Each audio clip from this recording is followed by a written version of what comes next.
이렇게 되어 있습니다. 그러면은 그 당시에 그리스 로마만 이런 식으로 기본 교양 과목이 바른 제대로 된 삶의 일상을 영위해 나가기 위해서 거기만 했었느냐. 공자라는 분의 교육의 가장 기본 틀은 6개로 되어 있습니다. 그 과목이. 그리고 그 과목이 공자가 말씀하셨던 유계라고 이야기를 해요. 6개. 자, 유계. 5가지 예다 그 말이에요. 예술 예자, 기회 예자 쓰지요. 6가지.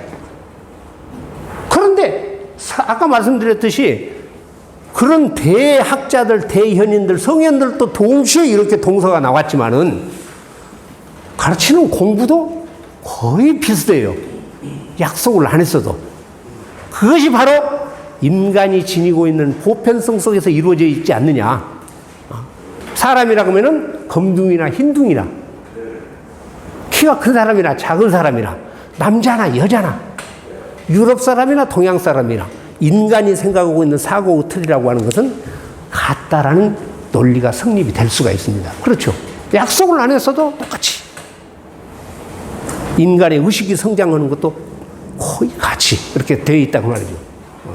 자, 이 공자의 교육 과목이라고 이야기하는 유계는 뭘 제일 먼저 얘기합니까? 예입니다. 그 다음에 음악. 그 다음에 뭐예요? 사. 그 다음에 그 다음에 서. 그 다음에 수. 여기 6개예요. 자, 애, 악, 사, 서, 수. 이게 6개 과목이에요. 아까 그리스 로마 시대 때 이야기를 했던 과목들하고 비교를 해보면은 거의 같아요. 거의 같아요. 자, 일일이 그렇게 비교하면 시간만 걸리니까 이것만 설명을 해드리겠습니다. 이걸 유계라고 이야기합니다. 동양에서 고대에서부터서. 그러면 공자께서 처음으로 이것을 마련했느냐? 그게 아니에요. 공자 훨씬 전에, 공자보다도 거의 500년 전에 주례가 완성이 됐을 때, 자, 주례 속에가 나온 이야기입니다. 그런데 공자님이 특별하게 이것을 중시했죠. 자, 여기에서 크게 보면은 애악이라고 하는 것은 거의, 자, 동양적 차원에서 보면은 문을 이야기합니다. 여기서 사와 어라고 하는 것은 뭐예요? 무를 이야기합니다. 무. 자, 무. 그 다음에 요 서와 수는 일반적인 것들이에요. 일반적인 것들. 그래서 애약, 사어, 서수. 이건 꼭 머릿속에다 담고 외워두실 필요가 있습니다. 아까 서양 것도 맞지만은 오히려 동양인으로서 이걸 겸했을 때 우리는 뭘 겸했다고 이야기를 할 수가 있어요? 문물을 겸했다고 이야기를 할 수가 있습니다. 문물을 겸했다고. 자, 왜 여기에서 유계 가운데에서 애와 악이라고 하는 것은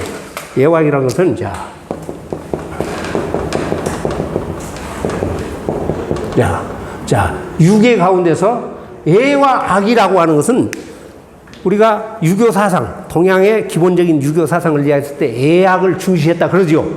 그런 말 많이 듣죠. 애와 악이라고 하는 것은 쌍두마차입니다. 사회를 지탱해 나가는 쌍두마차다. 이렇게 봐요. 지금 보는 것이 아니라 고대에서부터서. 왜? 애라고 하는 것은 사회 질서 유지 차원에서 필요한 것이고, 그 다음에 악이라고 하는 것은 모든 사람들이 조화롭게 살아가는데 필요하다. 너무 질서만 따지면은 팍팍해요, 안 팍팍해요? 팍팍하지요? 이것을 조화스럽게 해줄 수 있는 것이 무엇이다? 악이다, 그 말이에요. 음악이다, 그 말이에요. 자, 음악이라는 말도 되고, 악기란 말도 되고, 즐기다라는 말도 되고, 좋아한다라는 말도 되고. 그런데 대표성을 띠는 글씨는 음악이다 그 말이에요. 자, 고대에서부터서 동양에서는 예를 갖다가 잘 정리해 놓은 책이 예기라는 책이 있습니다. 자, 예를 기록을 해놨다. 거기에 보면은 이런 것들도 기록을 해놨을까 할 정도로 이미 공자께서 정리를 했다고 그러는데 이미 공자의 수백 년 전부터서 형성이 됐는데 공자께서 정리를 했죠. 그러나 이제 보다 정확한 것은 한대에 와서 공자가 돌아가셔서 수백 년이 지난 다음에 대성이라는 사람이 다시 정리를 했다. 그래서 이제 후대에, 지금 우리가 알고 있는 얘기라고 하는 것은 후대에 와서 정립이 되었다라고 하는데, 어떻든 간에 예라고 하는 것은 이미 고대에서부터서, 아까 제가 그동안 뭐라고 말씀드렸습니까? 사회 질서를 나타내는 거라고 그랬죠. 그래서 예라고 하는 것을 얘기해 보면, 예라고 하는 것은, 자, 예라고 하는 것은, 예절은, 자, 민심. 예라고 하는 것은 백성들의 마음을 갖다가 철도 있게 한다. 이게 그래서 우리는 예절 그래요. 예절 그래요. 예절 그러니까 단순히 예를 갖추는 것이 아니라 예라고 하는 것은 반드시 어째야 된다? 맺고 끊는 절도가 있어야 된다는 이야기예요. 이 절자가 마디 절자입니다. 여러분들이 상당히 중요한 내용입니다. 이거. 예라고 하는 것은, 예절이라고 하는 것은 단순히 예만 있으면 안 된다는 이야기예요. 요거 절자가 무슨 절자라고요? 끊고 맺는 마디 절자. 대마디 있죠? 그러듯이. 그러니까 예라고 하는 것은 반드시 절도가 있어야 된다는 이야기예요. 다시 말해서 어른을 만났는데 안녕하세요? 해야 되겠습니까? 안녕하세요 해야 되겠습니까? 그렇죠. 방법이 틀려요. 아랫사람이 인사하면은 알았어 해야 돼요? 목례라도 해야 됩니까? 목례라도 해야 되는 거예요. 다 경우 수가 틀려요. 그런 것들이 전부 다 체계적에 잡힌 것이 남과 여 사이의 예절, 부부 관계에 지켜야 될 예의, 스승과 제자, 그 다음에 친구와 친구, 친구와 친구 사이에도 아무리 갖고 와도 예절이 있어야 됩니까? 절도가 있어야 됩니까? 없어야 됩니까? 있어야 되죠. 그렇지 않으면 술 먹고 바로 개판되기 시작합니다. 처음에는 니냐 내냐 하면서 그러다가 나중에 기분 나쁘면은, 아, 자식아, 이제 이렇게 이제 나가야 되는 것이지. 예. 기분 나쁘다 그 말이에요. 그것은 절도가 없기 때문에 그래요. 예라고 하는 것은 대단히 중요하다. 그래서 예라고 하는 것은 백성들의 마음을 절도 있게 한다. 맺고 끈끈히 해주는 것이다. 그래야 무엇이 잡혀요? 질서가 잡히는 것이죠. 질서가 잡히는 것이죠. 임금 앞에서는 임금 앞에서, 대통령 앞에서는 대통령 앞에서. 아무리 마음에 안 들어도 한 나라의 대통령이면 존중을 해줘야 되지요. 그렇게 하지 못했을 때는 기본적인 바탕이 틀어진다 그 말이야. 지금 대통령이 내 마음에 들고 안 들고는 떠나서 함부로 이름 부를 일이 아닙니다. 뭐 요즘 저 광주시장도 상당히 지금 뭐 어쩌고 시끌벅적한데, 그런다고 해서 이름 함부로 부를 일이 아니다 그 말이에요. 모든 이치가 다 그러죠. 그러니까 나이가 들면은 어째요? 동생이어도 말을 올리죠.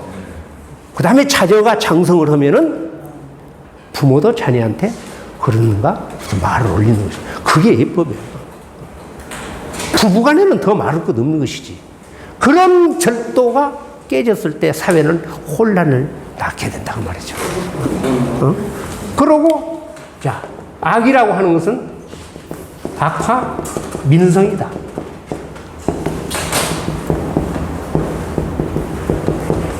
악이라고 하는 것은 백성들의 소리를 조화롭게 해준다 그 말이에요. 화합을 시킨다 그 말이에요. 악이라고 하는 것은 화합을 시킨다. 조화롭다. 화합은다 할 때 화자예요. 조화화자 화로를 하자. 그러죠? 무엇을? 백성들의 소리를. 자, 음악이라고 하는 것은 확실히 그러죠. 노래 부르고 놀 때 마음에 안 맞는 사람하고 놀 때 어째요? 제일로 뻘쩍지근하지요. 자, 음악적으로 통하면은 상하도 다 이렇게. 술이라고 하는 것은 부차적인 것이니까 사실은. 자, 그래서 예라고 하는 것은 예자는 예자 위리란 말이 있어요. 예라고 하는 것은 서로 다름을 나타내는 것이고, 다름. 자, 예라고 하는 것은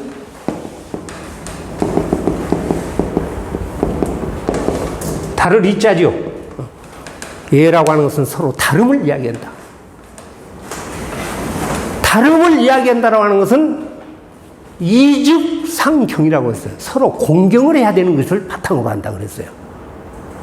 다름을 이야기하는 것은 무조건 달라서가 아니라 그 다름은 무엇을 나타내요? 상경. 서로 공경을 줄 알아야 된다. 그게 다르다는 거예요. 무조건 다른 것이 아니라. 다시 말해서 상대편의 다름을 인정을 해주고 그 인정을 해준 것을 공경을 줄 알아야 된다 그 말이죠. 내가 안 내는 새끼니까 마음대로 그냥 뭐 어쩌고 저쩌고 해서 두드러 패고 욕짓거리하고 아니다 그 말이죠. 하나의 인격체니까 다름을 인정을 해주고 대접을 해주면서 공경을 해야 된다는 이야기죠. 그래서 이즉상경이라는 말이 여기서 나오는 거예요. 이즉상경이라.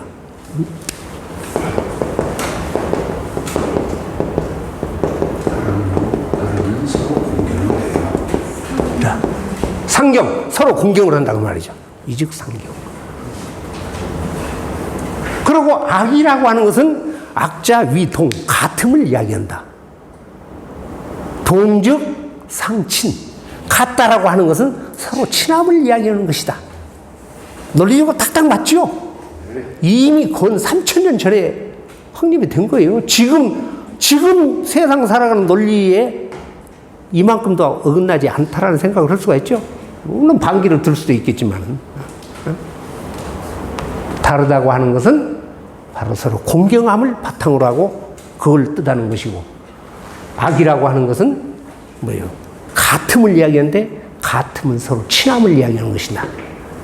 그리고 또 연이어서 나오는 이야기가 나오자. 그래서 예가 너무 높아버리면은 예승 즉 리.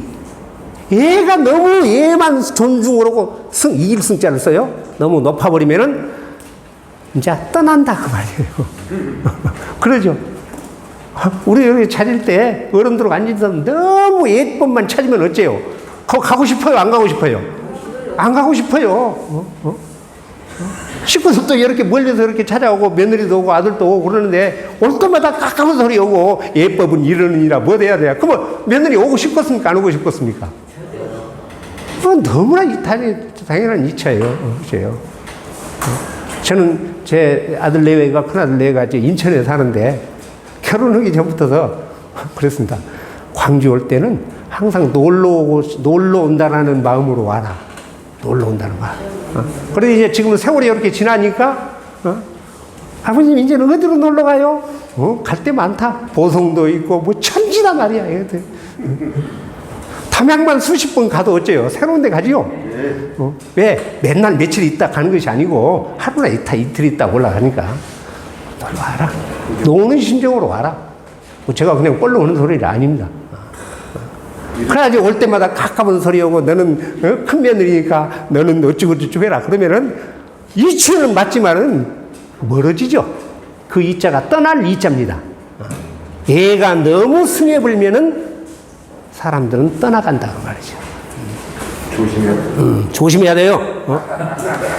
그러고 악이 또 너무 음악이 승해버리면은 악승 즉 류. 엉뚱한 대로 흘러가 본다 그 말이에요. 그러죠. 노라도 절도 있게 잘 이렇게 음악을 해도 그러지. 너무 처먹고 너무 기분이 나면은 이제 우아래도 몰라보고 싸먹고 난리고 거기 악이 넘쳐 흘러버리는 거예요. 이렇게 예와 악을 딱 규정을 했습니다. 이미 고대에서부터서. 그러고 보면은 어떻습니까? 서양에서 아까 이야기하는 문법이 어떻고 음악이 어떻고 했던 것보다도 모르겠어요. 저는 서양 쪽을 철학을 깊이 있게 못 해봐서 그런 건 몰라도 훨씬 더 이쪽이 구체적이지 않느냐. 자, 그런 생각들이 들어가집니다. 뭔 신인데 안 보여요. 네? 얘가 너무 수학이 승하면 예. 사자를 어떻게 예승? 얘가 너무 승하면은, 얘가 너무 승하면은, 즉, 자, 얘가 떠날 리자다, 그 말이죠. 아시죠? 떠나간다, 그 말이죠. 멀어진다. 우리가 써먹을 때가 있어서 됐어요? 자, 이것이 많은 내용이 있지만은 애와 악을 규정짓는. 그래서 제가 아까 뭐라고 그랬습니까? 애만 너무 해불면은 사회가 너무 팍팍해지고 질서는 잡히진대. 그래서 악으로서 친함으로써 조화를 이루어라. 그래서 애와 악이라고 하는 것은 우리가 뭐 고리타부는 소리 같지만 어째요? 사회를 아름답고 조화스럽게 이끌어가는 양대 산맥이다. 이렇게 보는 거예요. 논리적으로 맞아요? 안 맞아요? 맞습니다. 우리 이신성 사장은 말 대답을 하는 것이 안 맞는 거예요. 자, 그 다음에 이 사와 어라고 하는 것은 생존에 관련되는 것입니다. 여기에는 역사적인 내용이 조금 필요해요. 이해를 하려면. 이 사라고 하는 것은 화살을 쏜다라는 의미예요. 쏠 사자. 그 다음에 어라고 하는 것은 임금을 나타내지만은 말을 모으는 것. 말을 모으는 것을 이야기해요. 그러니까 사와 어는 활을 쏘고 말을 모으는 거예요. 얼른 지금 이해가 안 가지죠? 그래서 금방 제가 말씀드렸듯이 역사적인 내용을 알아야만이 된다고 말이죠. 생존의 법칙이에요. 무엇이냐면은 춘추 전국시대 때에는, 특히 춘추시대 때에는 전쟁을 할 때 막 그냥 군사들이 그냥 접전을 하는 게 아니고 전차 싸움이었어요. 전차 싸움이라는 것은 뭐예요? 지금 전차 오니까 그때 탱크가 나왔나? 요래 불면 배래 불죠. 그때의 전차라고 하는 것은 말이 이끄는 수레를 이야기해요. 또 로마 시대 때 영화 보면 나오고 그러죠? 저 삼국시대 때 본 영화 같은 봐도 어째요? 전차가 있고 앞에서 말이 4마리가 이러면서 사두마차. 일반적으로 말 4마리가 몰고 뒤에 이제 장교가 타요. 그래서 전차 싸움이에요. 그러니까 고대 시대에는 춘추 전국 시대 때는, 특히 춘추 시대 때는 그 나라 국력을 2가지로 판단을 합니다. 그 나라가 몇 대의 전차를 가지고 있느냐. 그 다음에 백성들의 수가 얼마냐. 요즘으로는 좀 틀리죠. 요즘은 과학 물질 문명이 발달돼야지만은, 그러나 지금도 마찬가지입니다. 그래서, 자, 1개의 전차에 말 4마리가 끄는 수레에 100명이 따르게 됩니다. 100명이. 자, 그런데 이 수레에는 3사람이 올라타요. 3사람이 올라타는데 지휘자급 장교들이 올라탄다 그 말이에요. 그 3사람이 어떤 사람이냐? 한 사람은 말을 모으는 기수고, 그 다음에 그림은 잘 못 그리니까 양쪽에 좌우를 사수가 올라타요. 그래서 말을 몰아가면 사수는 활을 쏘거나 이렇게 해가지고 전차 싸움이다 그 말이죠. 그래서 기본적으로 3사람으로 사두마차에 구성이 되어 있어요. 그리고 그 사람들이 나가서 싸우고 군사들은 그냥 되어 서 있습니다. 또 심지어는 전차가 싸우기 전에는 또 어째요? 장수가 나와서 둘이 딱 싸매가지고 장수 한 사람이 피면 우리 졌다고 다 그냥 가고 그랬어요. 춘추시대 때 전쟁의 양상을 보면은 너무 시간이 없어서 설명드릴 수가 없는데 아주 재밌는 것이 많아요. 공자당년 직전까지만 해도, 공자당년 직전까지 조금만 말씀을 드리면은 전쟁을 어떻게 했느냐면은 다 날짜 정해놓고 상대편이 다 이렇게 틀이 갖춘 다음에 상대편이 막 저 강 건너에 도착해갖고 있으면은 절대로 가서 공격을 하면 안 돼요. 왜? 그것은 어진 마음이 아닌 것이에요. 딱 봐가지고 상대편이 다 진영도 갖추면 우리 붙자! 그래가지고 딱 붙어요. 그것도 장수들만. 그래갖고 이쪽 장수가 치면은 졌다 하고. 근데 그것이 조금 지난 다음에는 전차 싸움이란 말이에요.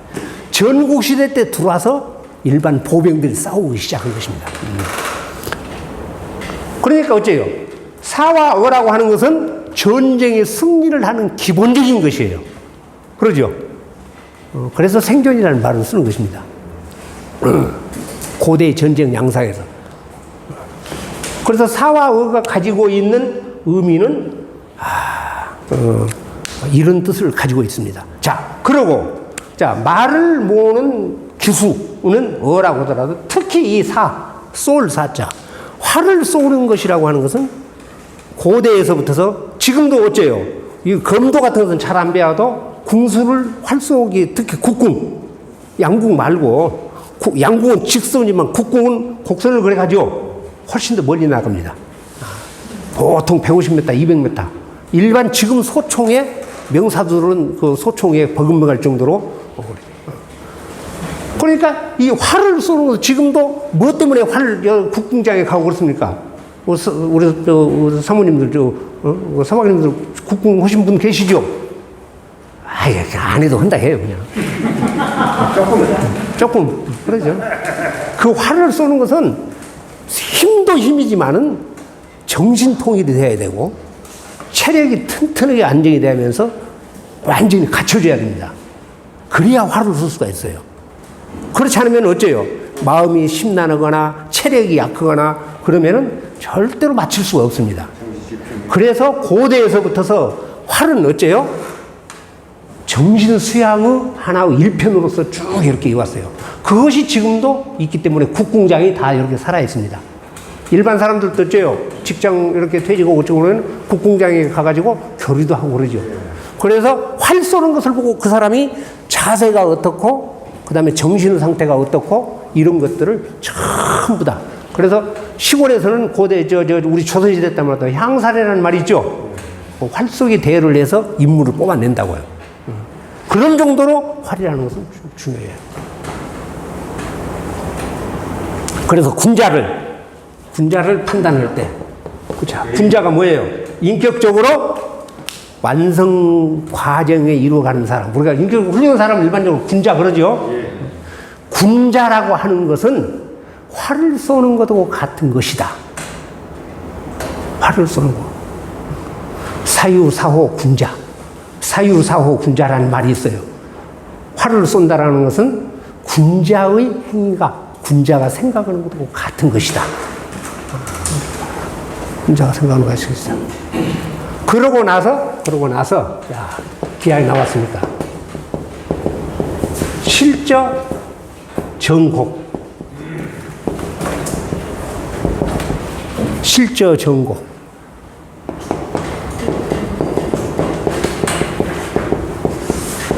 방구저 기신 그렇습니다.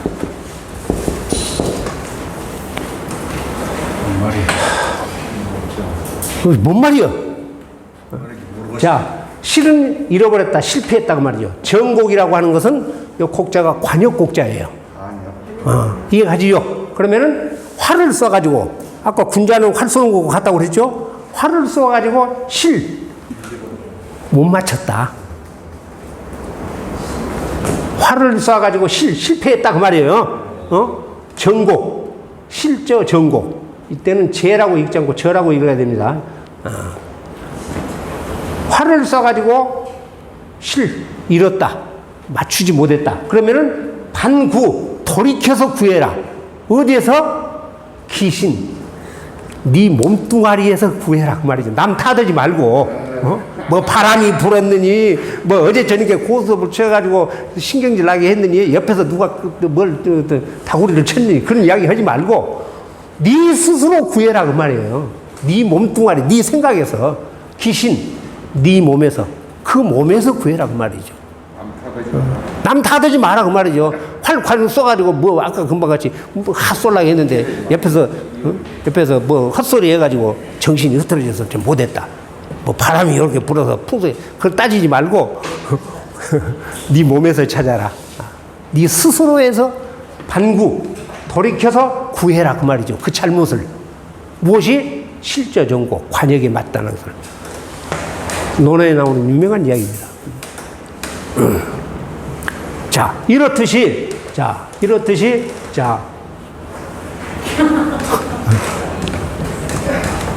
그거 다 찍으려면 노트 한 곳씩 가지고 와도 다 못해요. 자, 이렇듯이 어째요? 사라고 하는 것은 그런 정도로 중요한 의미를 가지고 있고, 어라고 하는 것도 역시 마찬가지로 그런 중요한 의미를 가지고 있어요.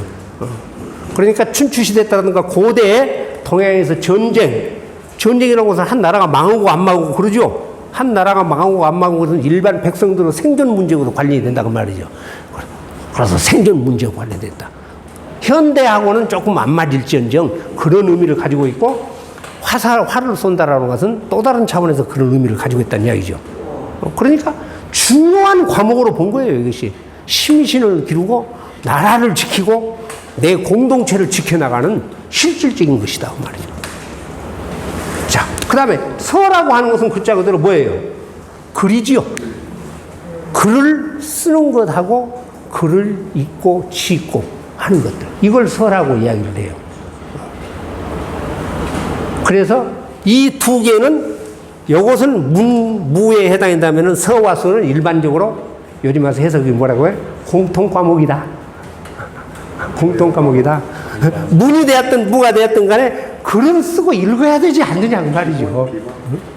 그렇죠? 그래서 가장 기본적인 서. 그러면서도 또 한편으로 서라고 하는 것은 역시 사와 마찬가지로 심신의 한 방편으로 생각했어요. 이게 동양 사람들이 서양 사람의 개념과 상당히, 서양 사람들은 글을 그냥 쓰시면 안 돼요. 동양인 어째요? 한자 문화권에서 글을 쓴다라는 것은 심신을 갖다가 이렇게 서예 해보셨어요? 안 해보셨어요? 서예 해보신 분? 예. 그러니까 자진 만지고 어저께 그 이야기를 쓰셨죠. 그래서 서라고 하는 것은 금방 같이 일상생활에서 반드시 필요하죠. 글을 읽고 쓰고 씻고 하는 것. 그러지만은 글 자체도 이야기를 한단 말이죠. 서. 그래서 우리는 서는 예수로 경지까지 얘기해서 뭐라고 이야기합니까? 아까 금방 같이 서예 그러죠. 네. 중국 사람들은 뭐라고 이야기했어요? 이렇게 글 싹 쓰고 이렇게 예술적으로 쓰고. 중국 사람들은. 우리는 서예라고 그래요. 중국 사람들은 뭐라고 그랬어요? 이것은 문학 광주 어디에 여기 우리가 문인협회하고는 별로 관계가 없는가? 중국에서는 고대에서부터 서법 그렇습니다. 네, 법이다. 글을 쓰는 법칙이다 말이에요. 서법에 어긋나서는 안 된다. 왕이지 필법 그러죠? 구양순 채, 안진경 채, 나오죠? 그렇죠. 첩을 이제 뭐 하는 거죠? 편지식 잘 쓰니까. 서법. 중국에서는 반드시 서법이라고 합니다. 글을 쓰는 법. 일본 사람들은 뭐라고 이야기했어요? 서도. 그렇죠. 일본에서는 서도 그렇습니다. 일본 사람들은 이 어떻게 된지 이 도자 붙이기를 그렇게 좋아해요. 도자 붙이기를. 그 끔뻑만 하면은 도. 여러분들 우리가 차 마시면서 지키는 법도 일본 사람들이 다도라고 이야기한 거예요. 우리는 다도라는 말을 안 썼어요. 다래. 차를 마시는 예법이다 해서 다래라고 이야기했지. 일본 사람들 끔뻑하면 도예요. 도. 무엇이 얼마나 허신가 몰라도 일본에서도 글을 서도라고 이야기하는 거. 그러니까 우리는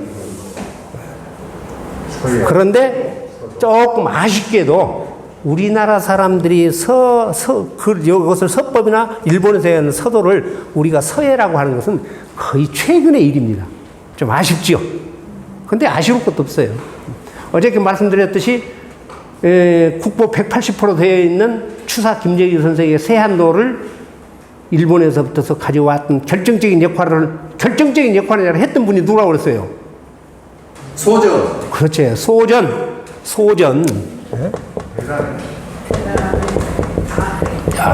소전 손재영 선생이다 그 말이에요. 이 소전 손재영 선생이 현대에 와서 최고의 서예가 아닙니까? 진도 분이신데. 소전 손재영 선생께서 바로 일본에서는 도라고 이야기하고 중국에서는 법이라고 이야기하는데 우리는 애라고 하자. 그래서 소전 선재영 선생이 만든 명명하신 것입니다. 서애라고 하는 것은. 몰랐습니다. 감사합니다. 지금도 저 서해원 다니시세요? 예, 그렇습니다. 아니면은 결정적인 순간 동안에 이야기를 해주세요. 그러면은 서해라고 하기 전에 우리 조선에서는 뭐라고 했겠어요? 그럼 그것까지 이야기해야지. 그냥 서 그랬습니다. 조선시대 때는 서해라는 말을 쓰지 않고 없었다기보다도 만들어진 조어니까 아니고 그냥 서. 중국에서는 옛 고대에서부터서 법. 일본 사람들은 언제부터 썼는가는 몰라도 서독. 우리는 손재영 선생이 만드시기 전까지는 이런 글을 그냥 서 그랬어요. 서 글이다 그 말이에요. 자, 서라고 하는 것은 금방 이러한 내용을 또 가지고 있습니다. 어떻든 글을 짓고 쓰고 알고 하는 것은 살아가는데 필수적이죠. 풍요로운 삶을 해나가는데 필수적이죠. 그 다음에 수만 하고 좀 쉬도록 하겠습니다. 수라고 하는 것은 뭐예요? 글자 그대로 수술입니다. 수를 익혀야만이 역시 살아가는데 편리하죠. 그런데 동양에서 이야기하는 수라고 하는 것은 굉장히 폭이 넓어요. 우리가 이야기하는 자연과학적 차원에까지도 다 포함이 됩니다. 수는 책력, 달력 그런 것들을 수라고도 이야기하고 그 다음에 천문, 지리 그 다음에 셈법, 산술 아까 서양에서 이야기하고 있는 아까 산학 있죠, 산술 그런 것들을 전부 다 이 수에 들어갑니다. 그래서 동양 사람들이 이야기하고 있는 이 수라고 하는 개념은 굉장히 넓어요. 수가 안 들어간 것이 없죠. 운수가 따랐다 안 따랐다. 이 수라고 하는 개념은 굉장히 그렇게 폭이 넓습니다. 천문, 지리, 아까 금방 했지, 역, 책력. 그 다음에 실질적으로 셈법을 하는 산술, 이런 것들을 다양하게 해서 수라고 합니다. 자, 이렇듯이 애와 악과 사와 서와 수, 이걸 유계라고 이야기하고 동양에서는 이것을 교양 과목으로 반드시 군자가 되려면 익혀야 된다. 일반 사람까지 꼭 익혀야 된다는 이야기는 이제 지금이니까 하죠. 후세에 와서. 이게 바로 유계입니다. 그리고 아까 말씀드렸던 로마 그리스 시대 때 7개의 이거 교양 과목, 문법, 논리학, 수사학, 그 다음에 산학, 음악, 천문, 기하학. 이름만 명칭만 조금 틀릴 뿐이지 다 이렇게 맞아 들어가죠. 왜? 사람이면 기본적으로 해야 될 내용들이니까 그렇습니다. 생존의 내용이고 기본적으로 삶을 살아가는데 필수적인 것들이기 때문에 서양의 기본 교양 과목이라고 이야기하는 거, 그 다음에 우리 동양의 유계에 대해서 조금 이렇게 알아봤습니다. 자, 그러면은